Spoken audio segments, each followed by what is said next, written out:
Nah, untuk malam ini teman kita juga dulu materi tentang fotografi makro, tentunya menggunakan kamera ponsel.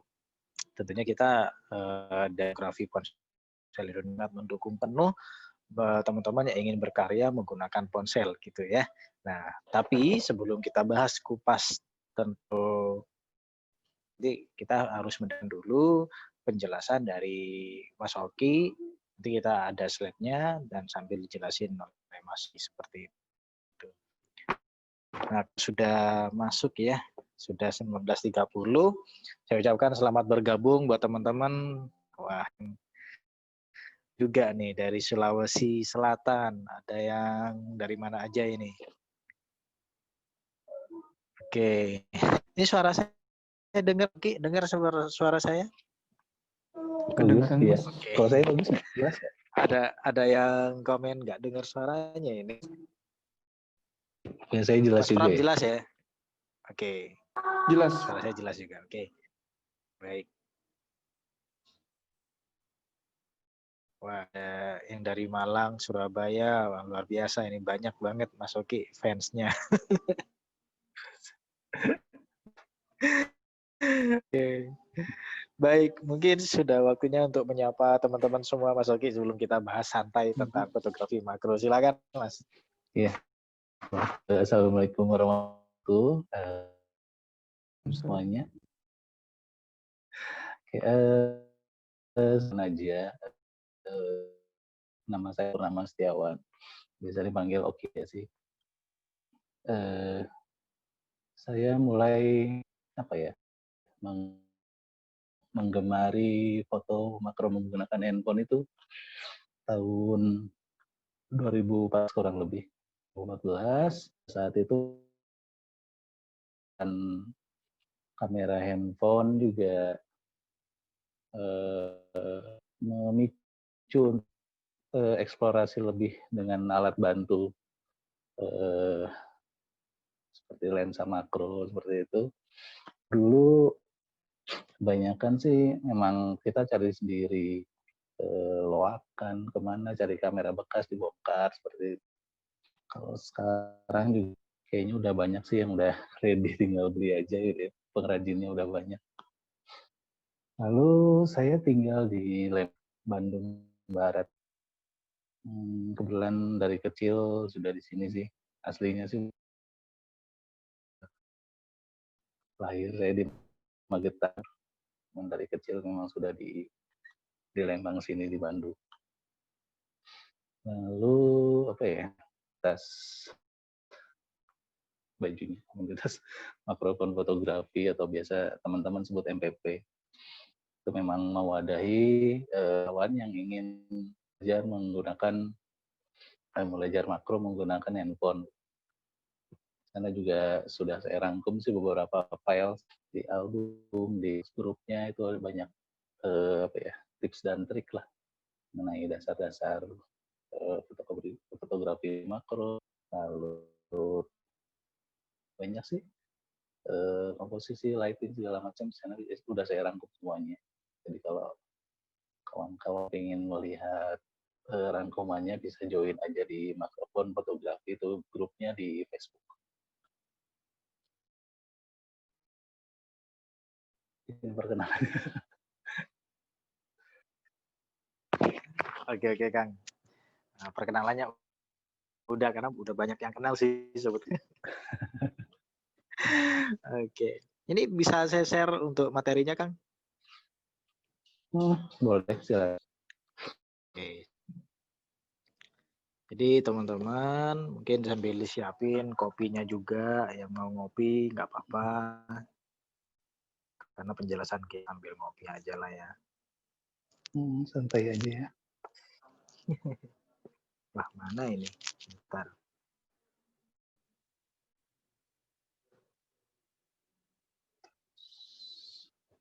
Perasaan tadi udah tak simpan.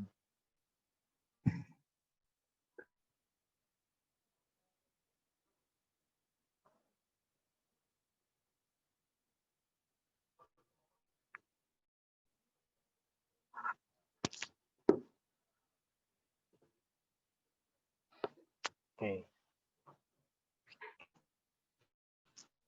Oke, Materinya udah keluar ya, Kak? Slide-nya udah ya? sudah ada. Kita bahas dulu mengenai definisi, karena nggak sedikit juga di luaran sana yang belum paham tentang makro fotografi. Jadi fotografi makro itu memang foto yang diambil yang sangat dekat.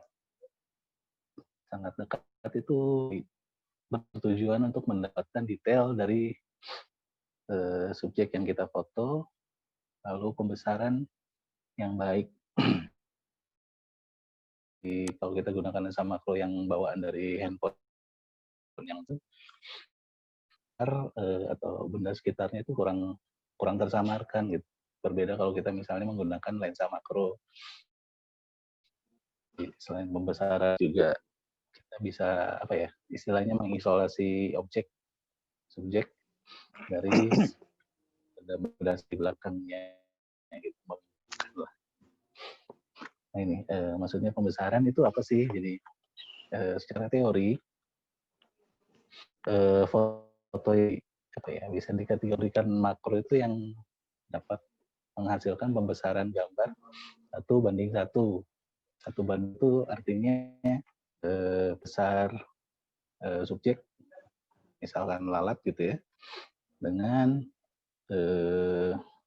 kalau zaman dulu itu negatif film yang ukurannya 24x36 mili. Kurang lebih segini lah ya. Misalnya lalat segini gitu. Jadi kalau kita simpan di klise itu, atau kalau sekarang sih ukuran kamera full frame ya, sensor full frame, itu harus sama besarnya dengan yang aslinya gitu. Jadi lalat misalnya diameter, masuk di ini itu ya sekitar segini lah ini ya. Kalau ilustrasinya saya gambarkan dengan semut yang 1 cm gitu. Jadi ukurannya nanti gambarnya itu yang terekam di sensor itu sama dengan tingginya gitu. Jadi pembandingnya itu ya itu, kalau secara teori ukuran klise atau negatif film, atau juga ukuran sensor full frame kamera gitu. Lalu gimana sih, ya tadi melanjut tadi ya tentang lensa itu, gimana sih cara mendapatkan pembesaran yang baik itu? Boleh dilanjutnya masih Bang?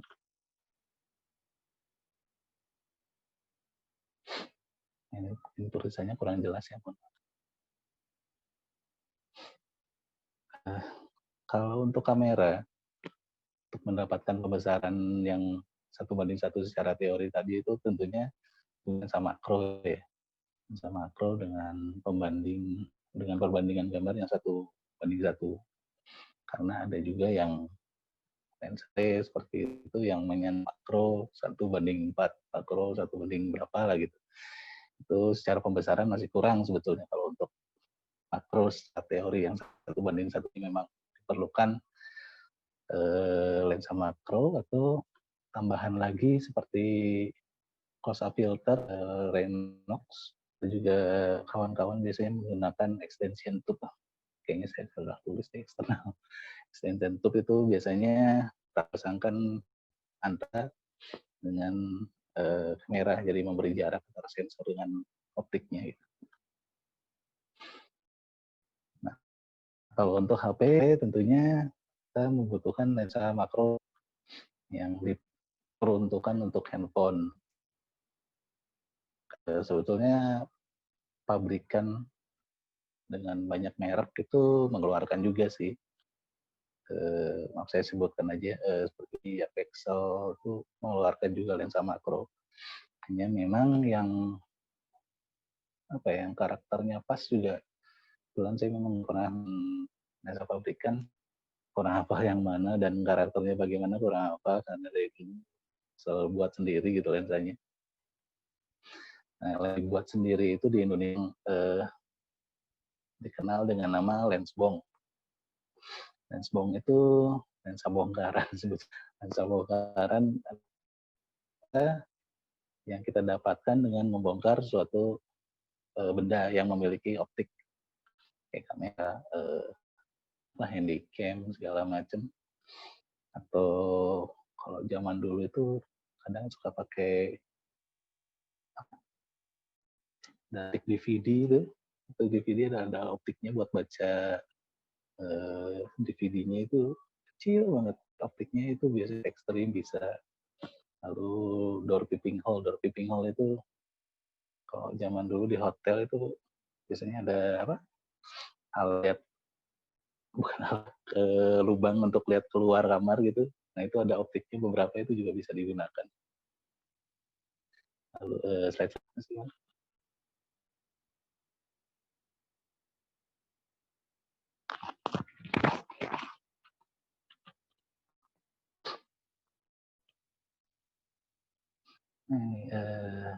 Ya dengan menambahkan lensa tadi, kita akan mendapat saran yang tinggi dari apa ya, kalau kita tidak menggunakan lensa makro gitu.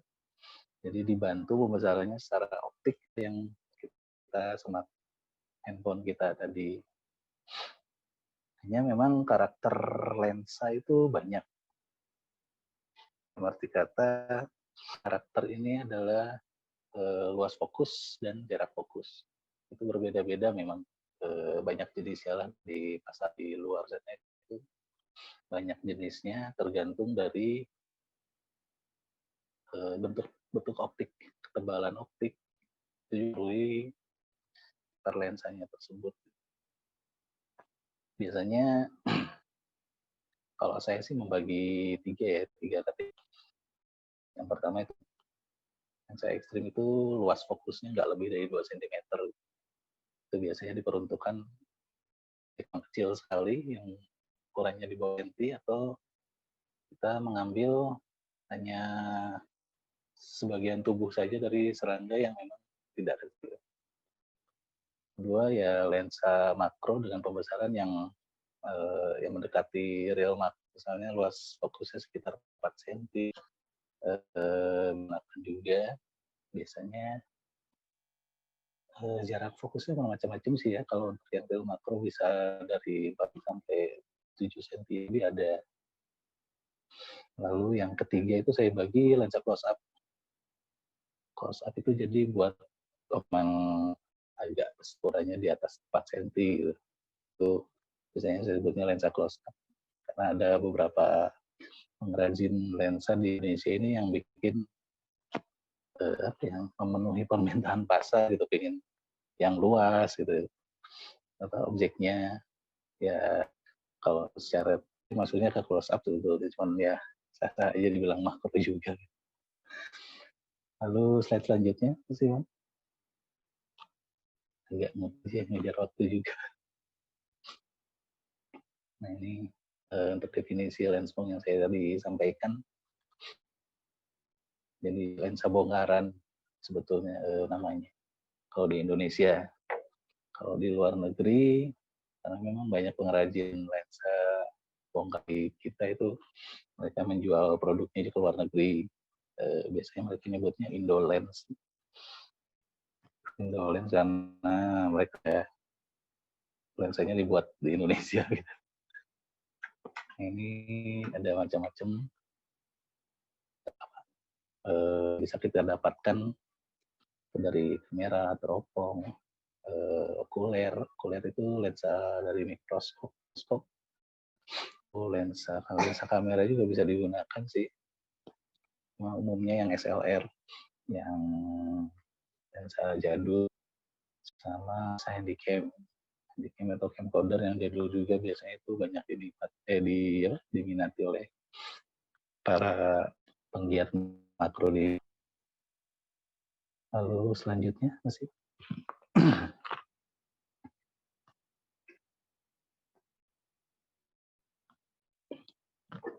nah, ini saya sedikit sampaikan tentang fokus pada makro ya. Jadi fokus pada makro nggak sama dengan foto biasa gitu. Jadi fokusnya itu lebih tipis. Gunakan istilah tipis karena depth of field atau ketebalan fokus itu apa ya? saya ilustrasikan di kotak yang oranye. Jadi kalau tebal itu dia dari yang oranye kanan itu ke sebelah kiri jadi tebal gitu. Cuma kalau makro itu hanya tipis sekali gitu. Jadi benar-benar posisi lensa ini garis hijau 2 ini posisi lensa dengan objeknya di sini bunga itu harus benar-benar sama gitu untuk mendapatkan fokus yang baik. Dalam arti kata misalnya itu ujung bunga sampai batang yang bawah itu fokus semuanya itu terus pahami karakter lensanya sih, maksudnya ketebalan fokusnya itu segimana. Jadi kita bisa ngambil angle gitu maksudnya. Kalau misalnya kita miring sedikit aja, nanti si kotak orange-nya itu pasti ikut miring dan fokus, nggak akan mencakup semuanya, sebagian kecil aja. Jadi kadang banyak orang yang baru mengenal makro gitu, fokusnya cuman ini kok fokusnya cuman kepala aja ya gitu misalnya. Itu karena memang fokus pada makro itu tipis gitu. Jadi tipis, kita harus pintar memang bisa dicakup oleh ketebalan fokus lensanya. Ilustrasinya seperti ini. Dia ada jarak fokus, ada luas fokus. Luas fokus itu dari kanan kiri atas bawah. Kalau saya ilustrasi itu. Jadi kalau depth of field itu ketebalan sih dari sisi terdekat sampai terjauh. Jadi dari bunga yang sini gitu sampai ke sini. Kalau posisinya begini ya. Jadi sini sampai ke sini itu ketebalan. Jadi kalau makro nggak bisa dari sini sampai ke situ, bisa sih sebetulnya, cuman pemerendah biasanya. Cuma kalau pembesaran pas di makro itu agak tipis sih memang. Lalu selanjutnya masih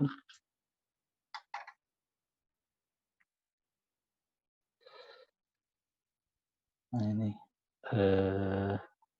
ada fotografi makro. Selain lensa tambah khususnya makro fotografi menggunakan yang ini apa sih yang penting gitu? Umum sih ya, fotografi secara sangat tergantung pada cahaya, gitu. Apalagi makro, karena kita berhubung ke subjek kita yang kecil-kecil, nah itu membutuhkan cahaya yang baik, kadang membutuhkan cahaya ekstra juga gitu. Kita maksimalkan. Kalau sekarang sudah banyak yang jual juga light, atau ada beberapa yang mengistilahkan diffuser, sebenarnya sih lighting set. Jadi untuk memaksimalkan ya memunculkan detail yang lebih maksimal, jadi meminimalisir shadow atau bayangan-bayangan hitam itu biasanya terbantu oleh pencahayaan tambahan sih, maksudnya di luar dari cahaya alami matahari. Biasanya gunakan lighting yang sudah di-set oleh para pengrajin, atau juga reflektor di juga sih, dan nggak terlalu ribet juga, cuman memang kadang tidak mencakup seluruhan dari objeknya. Boleh di slide selanjutnya, Mas Iwan.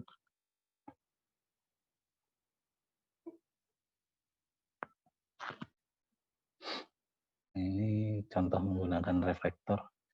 Biasanya memang pada umumnya yang kurang cahaya itu bagian bawah atau terdekat dengan kita gitu. Karena umumnya juga matahari kan dari atas atau dari, jarang lah yang foto. Kadang kalau HP beda gitu sama kamera. Kalau HP kita langsungkan si subjek mengenai matahari, kadang hasilnya berbeda dengan kalau menggunakan kamera. Jadi disarankan sih memang nggak langsung. Kalaupun langsung, cari cahaya yang masih lembut. Saya sendiri memang sering huntingnya itu pagi jam 6, jam 7 itu kalaupun kita main backlight, trim light sih masih enak lah gitu. Jadi nggak terlalu apa ya istilahnya. Beberapa kawan-kawan nyebutnya gosong, kobok. Lalu selanjutnya masih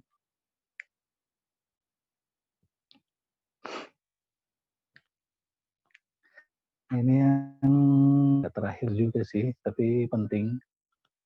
Jadi pada fotografi makro itu nggak selalu tentang alat gitu. Karena kita berhubungan dengan hidup serangga yang memang baik hidup, terbang. Jadi banyak yang nanya, aku kalau foto selalu terbang, selalu kabur, serangganya ya memang mereka hidup gitu. Kita yang harus lebih bisa memahami mereka gitu, bisa yang bisa mendekati lebih perlahan lagi selain apa ya menghafal karakter dari serangganya, misalnya apa ya butterfly gitu. Butterfly itu tidurnya jam berapa, kebiasaan makan mulai kebiasaan untuk print jam berapa, itu biasanya kalau kita sering berada di lapangan, sering memperhatikan mereka, akan hafal dirinya sih. Hanya kalau untuk apa ya pendekatan yang lebih mudah selain kita untuk memahami karakter bisa bisa dilatih dengan waktu hunting kita. Biasanya memang kalau nggak pagi sekali ya sore sekali sekalian gitu.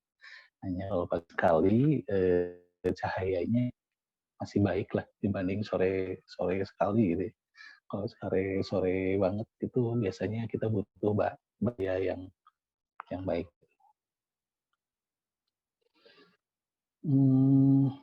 Kayaknya ini slide terakhir ya, masih banyak 9 nih. Iya, ini yang terakhir kan. Oke. Kurang lebih seperti itu sih, maksudnya ya masih banyak memang teknik seperti komposisi, pencahayaan segala macam memang masih bisa dipelajari. Cuman secara umum dasarnya seperti itu. Oke, Kang, ada foto yang mungkin bisa dibahas cahayaan, Kang. Mungkin bisa di-share ya. Cahayaan ya. Saya nggak nyiapin nih. Atau hasil makro, bentar. Tadi kayaknya sih yang di slide. Atau teman-teman kalau misalkan mau nge-share fotonya, bisa dikirim di WA saya, punya WA saya, atau di Foponsi, atau langsung di share screen ya. Jadi teman bisa share screen. Saya cari juga. Ini untuk apa cahaya, Kang? Apa benar kalau misalkan kita pakai lens bong itu akan mengurangi cahaya? Soalnya kan ada lens bong yang mungkin saat merakit kurang ini kurang rakitannya, sehingga pengaruhnya yang harusnya cahaya yang masuk itu terang kok agak bernoise gitu. Ini pernah saya alami juga sih waktu itu. Iya. Itu pengaruh tuh rakitannya sendiri. Iya. Sedikit banyak sih pasti ada ya, apalagi apa? Oke, ini ada yang share screen nih, sambil kita bahas ini mungkin ya. Boleh, kita bahas yang tadi dulu ya, yang lensa ya. Kalau lensa memang kebanyakan bukan dari lensa baru gitu ya. Kadang kebanyakan malah dari lensa lama yang usianya mungkin udah berapa puluh tahun, udah berapa belas tahun, yang kan di gudang gimana memang kadang kondisi optiknya sudah tidak baik gitu. Seperti misalnya coating lensanya sudah terkikis, atau ada istilahnya fog itu ya, karena lensa itu lensa coatingnya sudah terkikis, itu biasanya memang mengurangi intensitas cahaya masuk ke dalam sensor, jadi terhalangi oleh fog itu tadi. Itu beda kalau misalnya coatingnya masih bagus, mereka akan menyerap cahaya lebih. Apa ya? Yang perlu diperhatikan juga kalau mau membeli lensa juga ditanyakan pada sellernya kondisi lensanya bagaimana gitu, apakah ada fog tadi seperti itu, ada scratch atau goresan, ada apa lagi, biasanya sedikit banyak ada pengaruh ke hasil fotonya gitu. Oke. Cuma kalau apa ya, kalau pasti buram enggak juga sih sebetulnya, tergantung kondisi optiknya juga sebetulnya Mas. Oke. Ya, untuk foto yang tadi ini coba lihat nih. Ini sharing screen maksud saya. Nah, ini gimana Kang menurut Kang Oki? Lagi makan ya? Momennya bagus ini, momen bagus. Lalu rubber fly-nya juga rubber fly yang memang munculnya ya setiap akhir aja. Sampai hafal nih munculnya kapan. Unik sih rubber fly ya ini disebutnya rubber fly Diognitz. Yang unik dia biasanya kalau makan sambil gantung, satu tangan gantung, satu megang objeknya gitu. Kan lagi nangkring. Ini dari Kang ini ya, dari Mas Daryanto ini, Makro Semarang, wah kayaknya kenal saya. Oh gitu. Sering WA juga dia. Kalau saya zoom, memang dari depth of field-nya nggak terlalu tebal. So, ya, ini ada pengurangan kualitas foto juga yang masuk ke sini kelihatannya. Kalau sepintas sih fokus bagi apa ya? Tiap ini kurang dikit sih. Lalu cahaya juga apa ya? Bisa dilihat di mana ada pantulan cahaya gitu. Di atas mata ini yang putih. Itu biasanya karena memang terkena sinar matahari langsung, jadi kekurangannya kadang di situ gitu. Jadi dia meninggalkan apa ya, meninggalkan jadi memantulkan cahaya gitu ya matanya. Langsung kalau seperti ini baiknya sebetulnya kalau kondisi kelihatan siang dibantu reflektor lebih enak sih, reflektor dari arah jam 7 lah. Jam 7 untuk bagian bawah matanya jangan, itu bisa membantu juga biasanya kalau penggunaan reflektor. Ini eye level ya? Eye level ya, emang paling enak angle itu di eye level sih. Kalau menurut saya gitu. Paling di eye level, selain mendapatkan fokus yang lebih merata juga kita lebih apa ya, bisa melihat serangganya lebih enak gitu. Oke, barusan nih Kang, kalau tadi udah ya. Mudah-mudahan bisa membantu nih untuk Mas Daryanto yang dari Semarang nih. Kalau yang ini Mbak siapa saya lupa, ini kupu-kupu. Wah, ini kupu-kupu sering kita jumpai nih di semak-semak. Ini termasuk kupu-kupu atau ngengat ya ini? Butterfly sih, sebutnya skipper butterfly. Berarti masuknya kupu-kupu. Oke. Karena Kang, bokehnya juga bagus kalau menurut saya sih ya, bokehnya bagus nih. Iya. Ya, bokeh juga memang kebanyakan selera makro itu yang halus. Cuman enggak juga sih sebetulnya kalau kita arahkan ke biasanya ini ke pepohonan. Jadi dari dekat pohon kita arahkan ke atas itu biasanya akan muncul nih bokeh bulat-bulat kayak gini nih. Salah satu pengarahan latar juga. Jadi memang bisa membuat foto menjadi menarik. Kalau ini sih sebenarnya fokusnya udah nggak lihat karena kayaknya ada penurunan kualitas dari zoom-nya. Ya ini hasil screenshotan saya nggak sempat keburu hilang, jadi saya screenshot, saya tampilkan. Keburu hilang ya. Oke. Ini kalau dari segi komposisi gimana? Komposisi memang tidak apa ya, tidak baku gitu untuk penempatan rule of third seperti baku, cuman diaplikasikan atau kalau diterapkan itu akan menjadi lebih dinamis gitu fotonya, nggak kaku gitu. Di tengah gitu ya. Tengah ya udah begitu aja gitu. Kadang kalau kita tempatkan di rule of third dengan mengatur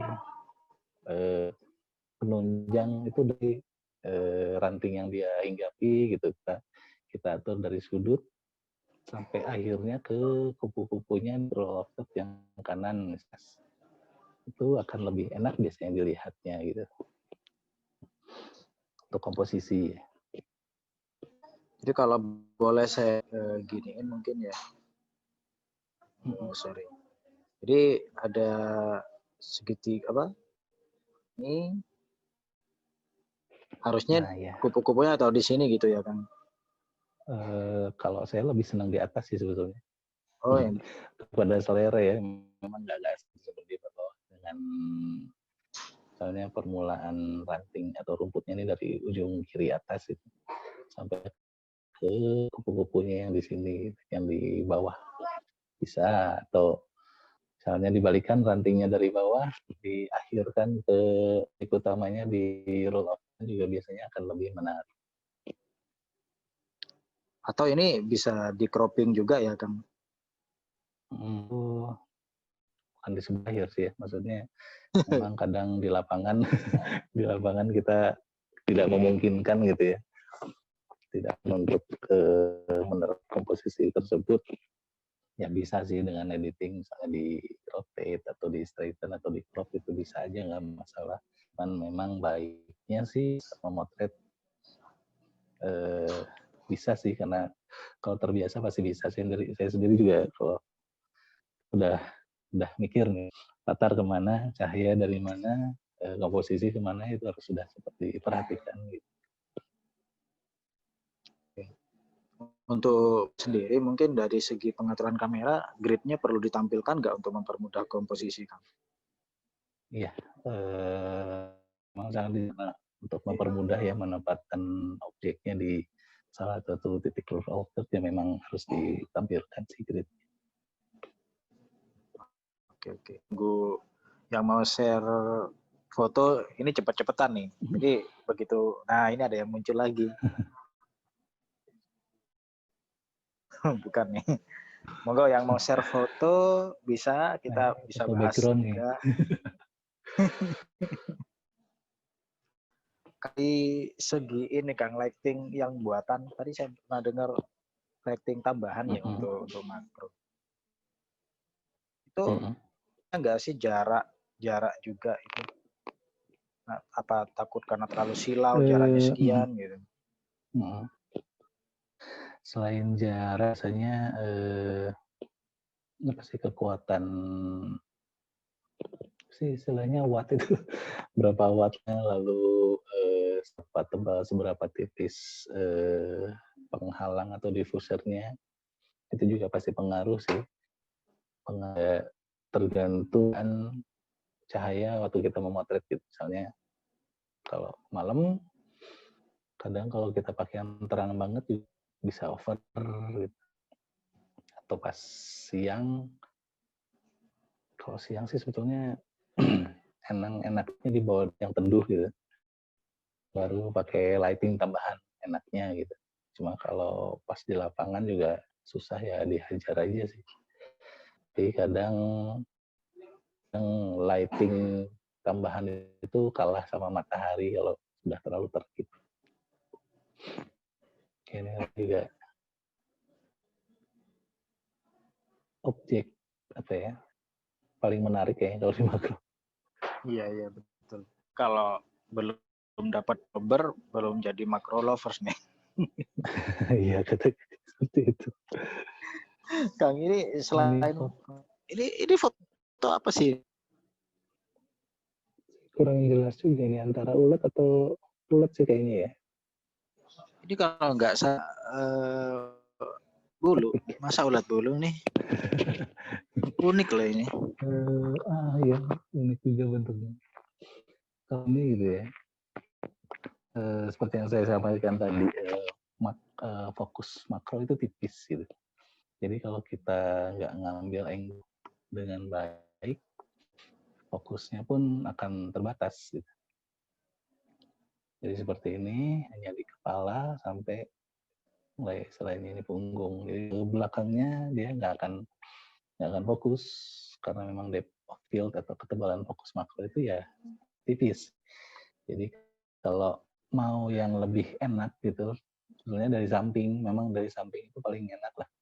Dari samping dengan info itu akan mencakup fokus dari buntut sampai kepala juga.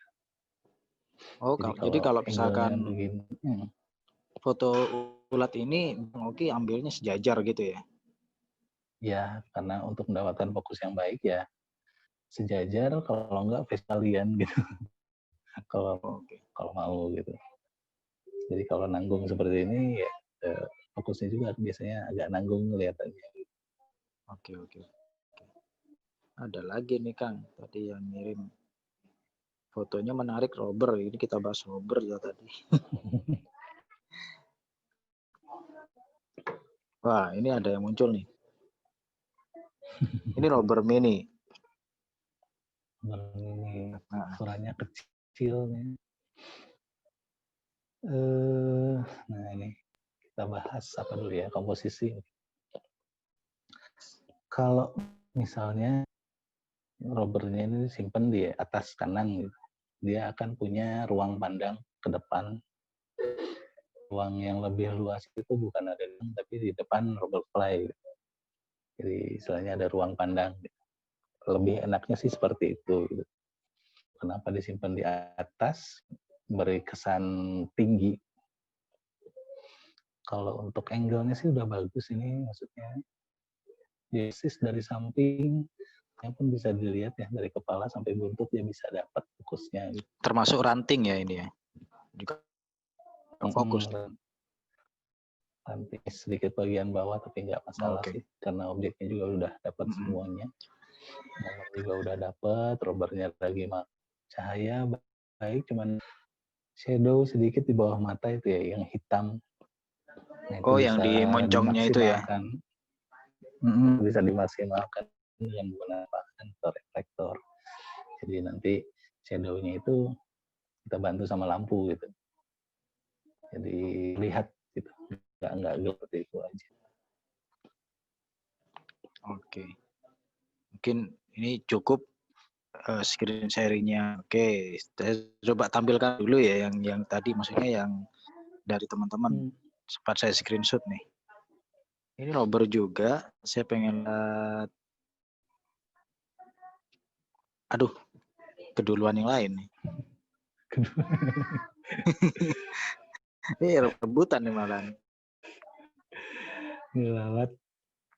Oke, ini Kang. Nah, oke. Yang ini. Ini juga angle-nya udah sejajar juga, dia udah paham tentang depth of field lensanya. Dia bisa memposisikan lensanya itu dari samping.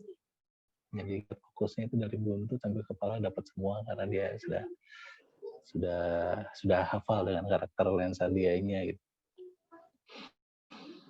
Untuk cahaya sih natural, enak, maksudnya nggak over, nggak kurang juga, udah cukup sih.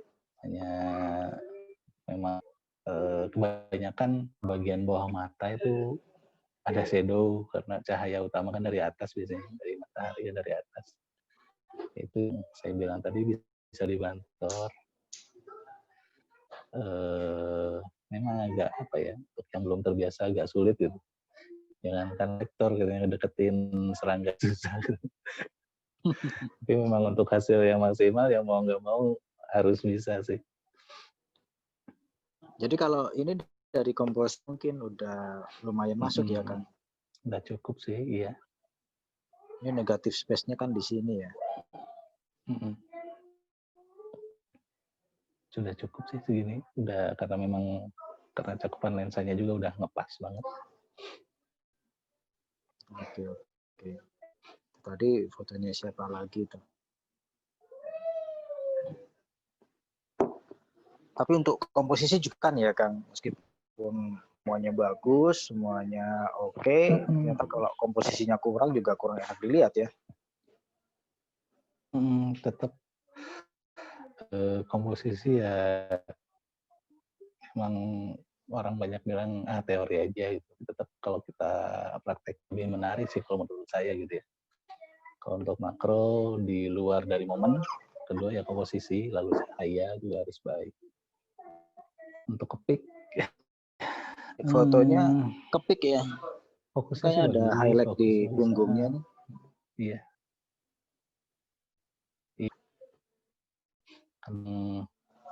Apa ya, karakter kulitnya mengkilat, jadi suka memantulkan cahaya. Jadi baiknya memang dibawa ke tempat teduh dulu sih. Tempat teduh, karena kepik kan nggak terlalu agresif, kan bisa kita setting gitu. Kalau fokusnya sih cukup baik, rata juga sampai batang juga dapat. Pengarahan latar juga, maksudnya dia nggak hanya foto di situ aja nih, kayaknya diarahin juga ke yang jauh, ke latar yang jauh untuk dapat yang sesuai latarnya. Paling di komposisi sih bisa dibuat lebih betul. menarik lagi gitu. Lebih Betul. menarik lagi. Yang penting kita awal atau mulakan dari sudut kiri bingkai, diakhirkan di kepik yang disimpan di titik kanan atas, lebih menarik seperti itu. Ya, Kalau ini dibuat, koreksinya di posisi mungkin. Kalau saya sih udah baik, selain pantulan yang memang dari kepiknya aja memang memantulkan cahaya. Oke. Udah cukup. Ini yang punya foto siapa ini? Wanantara. Terima kasih Mas Bro Wanantara. Oke, bisa dimatikan screen sharing-nya dulu ya.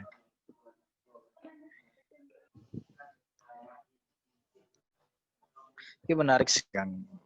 Cuman waktu kita juga terbatas ya. Iya. Yang screen sharing lagi dari Sari. Wah, ini capung nih, kayaknya ada misfokus nih kayaknya. Ini editing atau apa ya? Katanya sih karena smoothing ya. Berusaha menghilangkan shading, jadi tapi babat juga yang lainnya. Paling gitu. Fokusnya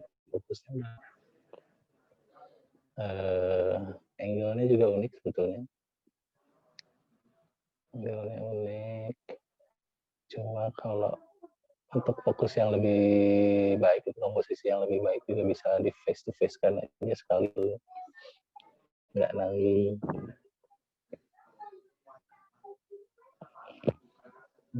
Face to face berarti ini usahakan cuman kepalanya doang gitu kan. Maksudnya bagian belakang yang itu blur semuanya. Jadi seolah-olah saling berhadapan dengan serangganya. Oke, kayak foto KTP lah biasanya ya. Soalnya kalau mau ngambil full body dari samping juga pasti buntut potong karena lensanya juga nggak luas. Tapi ini menantang juga loh Kang, kalau capung biasanya kan kita susah banget nih karena dia di deket lari lagi, deketin lagi lari lagi gitu. Ini orangnya penyabar banget nih Mbak Mega nih. Kelihatan siang, mataharinya udah di atas. Sebenarnya kalau kita perhatikan gitu ya, kadang capung itu kalau terbang ke tempatnya gitu. Jadi kalau misalnya kita mendekati, dia terbang, jangan dulu pergi, diam aja dulu, nanti biasanya dia balik lagi ke situ. Iya.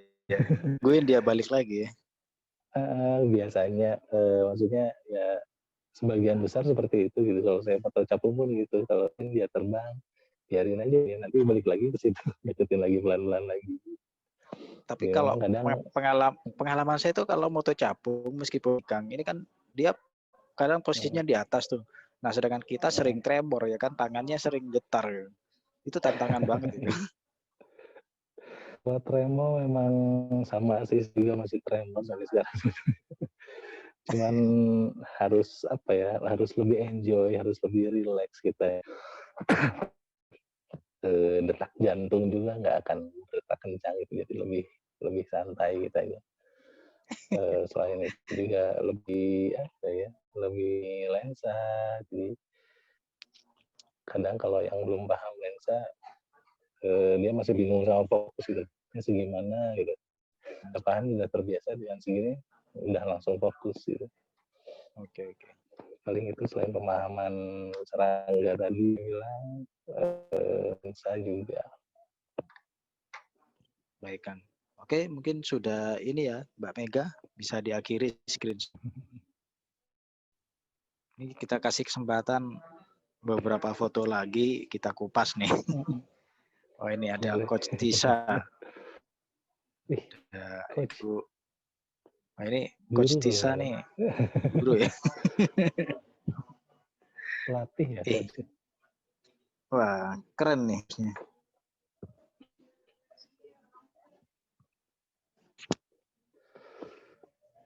Kalau saya suka cahayanya sih, Kang. Cahaya baik sih, cuman belum terlalu terik. Jadi masih aman untuk objeknya. Hanya kalau saya sih langsung melihat angle. Salah sih ya angle seperti ini. Enaknya, baiknya yaitu dari eye level, dari samping itu biasanya lebih enak dilihat. Kalau enggak mau dari atas, dari atas gitu. Untuk jenis serangga yang ini itu dari samping ya. Dari samping itu lebih. Sebetulnya ya. Cuman mendapatkan fokus yang baik itu memang dari samping paling enak.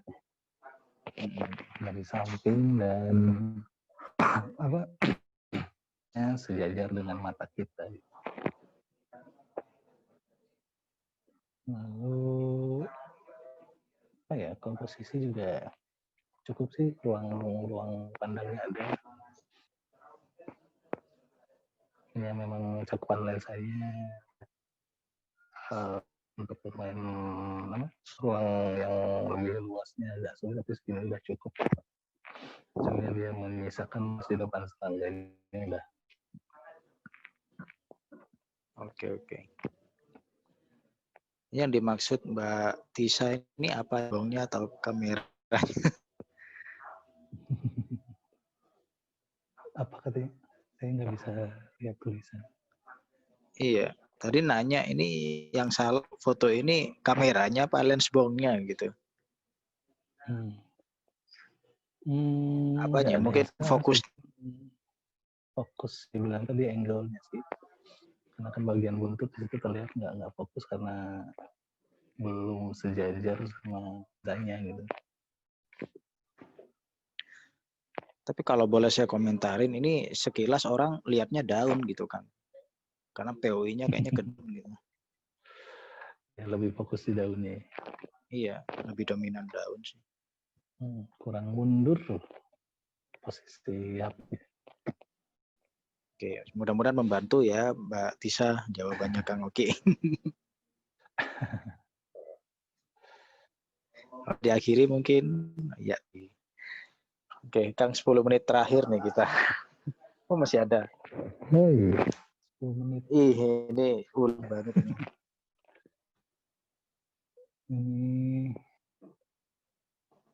Kalau saya lihat ulet gini ingat si Mbak Ferry. Lo hilang. Ya. Makro mati. Maksudnya mungkin ya, tadi ada komentar. Oke. Kalau lebih bagus memang dari sekarang kayak gini ya, agak ke bawah lagi ini sebetulnya nih. Angle-nya kurang sejajar. Kalau tinggi. Agak sulit sih, memang enaknya dipindahkan dulu. Karena ini banyak kalau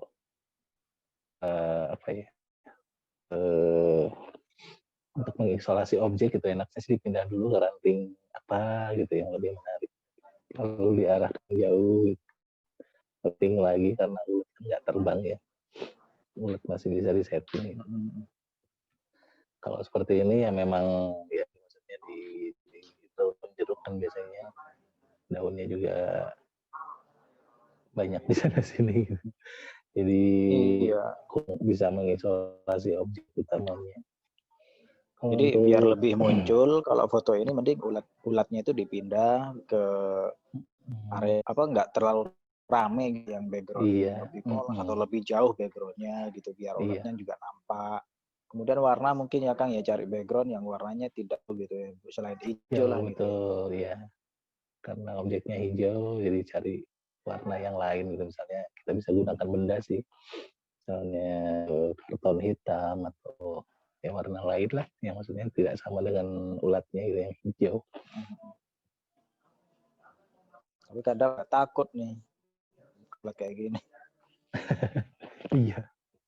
Sebenarnya nggak apa-apa sih ini. Pencet-pencet. Oh, ini paling aman ya Kang keluar. ini? Nggak kalau ulat ini. Kalau yang gatal kan kayak ulat bulu atau apa sih yang kayak kaktus itu. Panas sakit itu jangan sih. Oh Kalau iya gini ya. sih nggak apa-apa sih betul. Oke.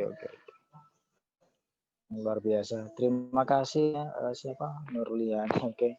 Terima kasih banyak. Kayaknya kita udah stop untuk screen sharingnya deh. Kita banyak banget nih pertanyaannya, tapi bisa teman-teman nanti sharing-sharing di grup MPP atau Foponsi ya. Nanti tag aja atau mention aja, kalian nanti bisa bantu jawab. Yang lain juga yang sudah berpengalaman mungkin bantu jawab juga kan gitu ya Kang. Iya bisa. Untuk materi ini sudah di grup belum Kang? Materi yang tadi kita bahas. Ada sih di MPP, ada di lupa kalau nggak di file dia ada saya simpan. Oke, jadi buat teman-teman yang butuh review materinya lagi, bisa langsung masuk di grup Makun Fotografi di Facebook. Nah, di situ juga ada file-file, tutorial, trik, and tips bagaimana memfoto makro pakai HP, banyak sekali. Dari Kang Oki dan juga dari member-member yang lain ya Kang. Sama di Foponsi itu ada juga, di majalah online yang edisi perdana itu ada juga. Saya bahas di situ juga. Oke, karena Kang Oki pernah tahun berapa itu jadi ini ya, yang makro di Foponsi ya. Duta Selain Seven. Oke. Ada grup WA-nya nggak Kang? Makrofon ada sih, cuman linknya ya di grup Facebook-nya sih. Linknya di grup Facebook-nya ada. Foponsi juga ada, ya bisa tanya-tanya di situ, mention saya juga bisa sih, saya ada di situ juga. Oke. Yang teman-teman yang ingin belajar makro belum punya alatnya, pengen punya lens bong ya mungkin tanya-tanya ke Kang Oki di mana nih belinya gitu ya. Boleh. Memang bahannya udah susah sih, nggak kayak 3 tahun ke belakang itu. Masih banyak, sekarang udah susah. Pengrajinnya memaksimalkan bahan yang ketemu aja sih itu. Masa iya kita mau balik ke okuler Kang? Okuler juga habis loh. Waduh. Ya, jadi sebetulnya banyak teman-teman. Ya sempat kontak ini suppliernya. Supplier pada nggak ada.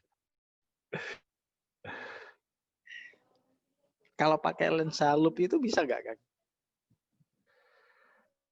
Itu bentuk cembung ya. Kalau cembung memang karakternya lebih ke fokusnya di titik tengah gitu. Jadi sisa pinggir distorsi. Jadi nggak kurang baik lah untuk foto makro gitu.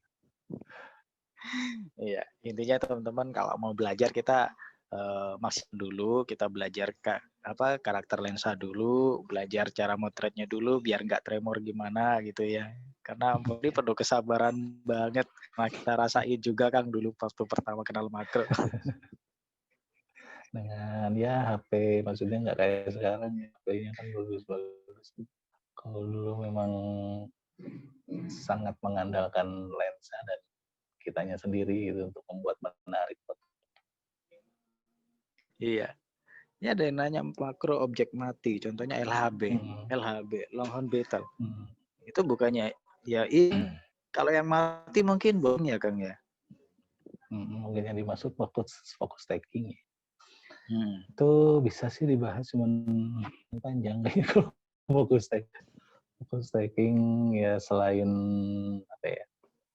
Selain pemahamannya dulu tentang kenapa harus di fokus taking juga gitu alat-alatnya.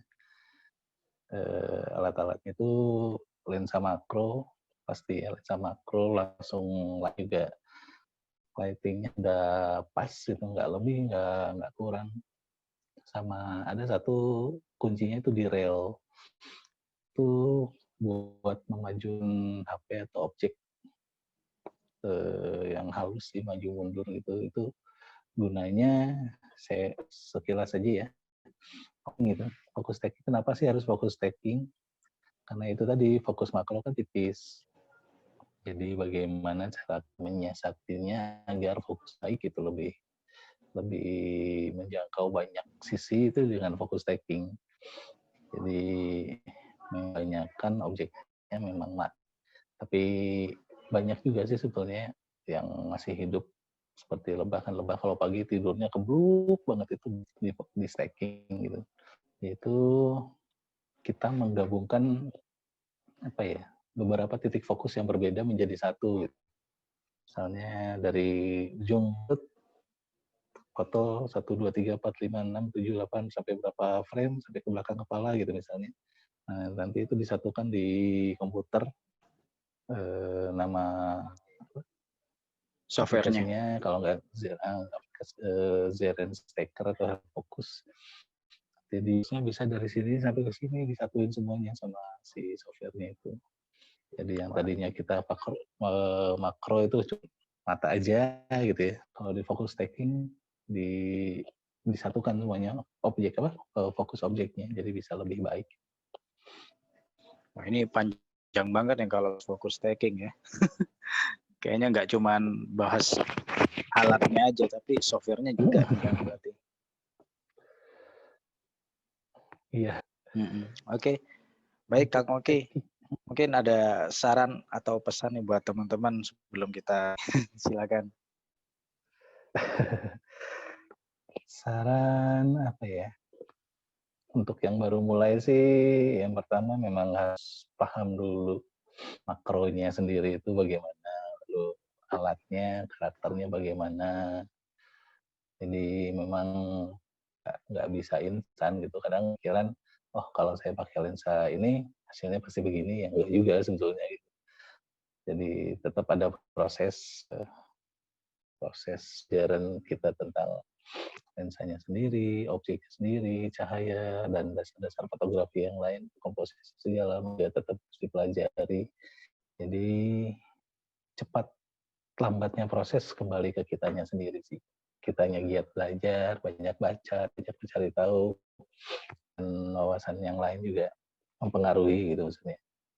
Jadi nggak hanya alat aja, tetap kita pun harus membekali dengan ilmu baik juga. Apalagi? Oke. Kita akan bahas ya. Mas Redi bilang ya. Gimana? Tentang ada semenit lagi kali. Tentang HMN atau Hunting Akbar Makro Nusantara. Itu diadakan serentak sih di seluruh Indonesia. Untuk seremonialnya sendiri itu tanggal 19 Desember. Untuk lotnya itu mulai 1 Desember sampai 18 Desember. Untuk koordinator wilayah masing-masing itu seluruhnya hampir semuanya ada sih. Itu bisa dilihat di Instagram saya juga, saya udah bikin list di situ untuk nama-nama koordinatornya. Kalau ada yang berminat misalnya ingin belajar bareng dengan di wilayahnya itu bisa dihubungi nanti koordinator wilayahnya di situ. Oke. HMN nggak berbeda ya karena di masa pandemi. Iya. Tapi tidak mengurangi semangat teman-teman untuk berkarya nih, khususnya di bidang makro fotografi iya, apapun apalah ya. Yang penting kita semangat gitu ya Kang. Oke, baik Kang, terima kasih banyak. Terima kasih banyak untuk malam ini. Kita minggunya diisi dengan materi yang sangat luar biasa. Mudah-mudahan sehat selalu Kang. Nanti kalau ada kesempatan kita bahas untuk di sesi yang lain ya Kang ya. Boleh materi yang lainnya. Oke. Set ini adminnya dulu. Adminnya mana nih? Lu nggak tahu kemana. Kang Mas Randi mana nih? Foto bersama. Oke. Boleh. Mungkin bisa diaktifkan videonya. Videonya diaktifkan, suara. Atau sebentar saya aktifkan suaranya. Tadi emang saya matikan. Boleh kalau pengen. Nah, saya screenshot.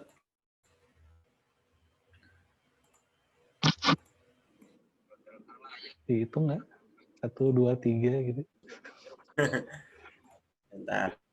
Repot teman kalau Zoom ini. Oke.